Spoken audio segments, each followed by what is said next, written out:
રેલનગરમાં મેં પતાવી દીધું, મને ત્યાં અંબાઈ દીધું, પેટ્રોલ પંપ આવીને હાઈના દઈ ગયા છે. પછી હું કાલે તમને કહું એટલે કાલે આવડમાં દાખલો લઈ આવજો. કાલે જ આપશે. કાલનું પરમ. રેશન કાર્ડમાં નામ એડ કરવું છે. કોનું કરવાનું? નાની છોકરી એનું આધાર કાર્ડ, જન્મનો દાખલો, બધા સભ્યોના આધાર કાર્ડ, ઓરિજિનલ રેશન કાર્ડ, 50 રૂપિયા. 50 રૂપિયા. એમને મવડીનું અહીંયા રહી ગઈ. મવડી દાખલો કટાવું. મવડી મવડી ચોકડી છે ને ત્યાં રહે દાખલો રેશન કાર્ડ ક્યાં? છે રેલનગર મવડી.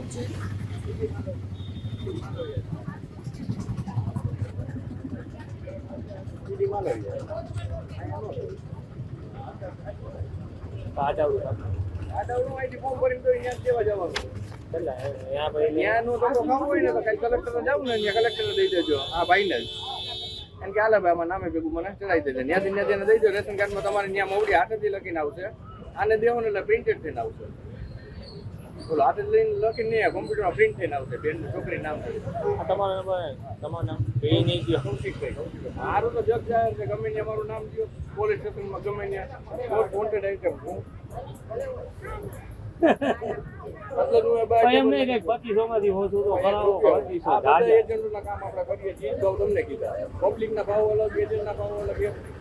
જે કોઈ નથી નોંધે નહીં થાય કોઈ 500 નો કામ કઈ મોટા માણસ નથી. આ ગાડીમાં આપતા હોય આઈફોન ગાડા હોય કેટલા. હજી તમારી દવાખાનાની ફાઇલ નીકળે ભાઈની.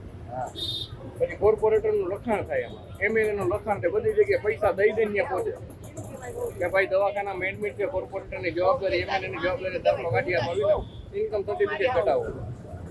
આ બધી જવાબદારી મને છેલ્લે સરવાળે ગણો ને ત્યારે એના 200 થી 300 રૂપિયા એવા રાઈટ પડેલા 10 ગ્રાહક આપો 3000 રૂપિયા મારા એકના ગયા. એવા મારા જેવા 10 વ્યક્તિ રાખ્યા રાખજો. પૈસા ક્યાં દેવા?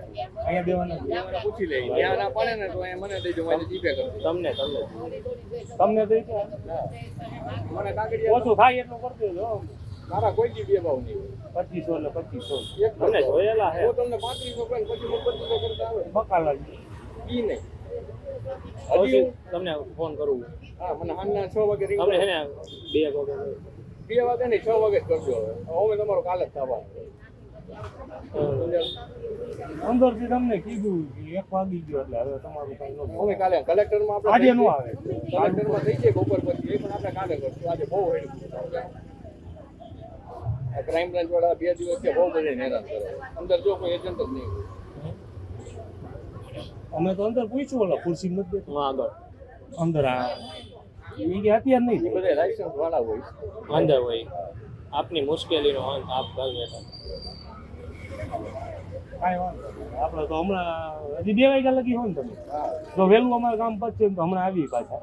નકર પછી તમને ફોન કરીને 9 આવું. વાગે મને અહીંયા થઈ જાય રેલનગરમાં. તમને ફોન કરજો. આમાં ઈ કાગળિયાના ઓરિજિનલ રેશન કાર્ડ બધા સભ્યોના આધાર કાર્ડ. રેશન કાર્ડ એની ઓરિજિનલ એની ખોવાઈ ગઈ. ઝેરોક્સ છે આપણી પાસે. એનું પેલા નવું આપણે રેશન કાર્ડ કઢાવીએ. એને ઝેરોક્સ છે ને બીજું રેશન કાર્ડ કાઢ. નાનું હો. હા બીજું રેશન કાર્ડ કાઢ.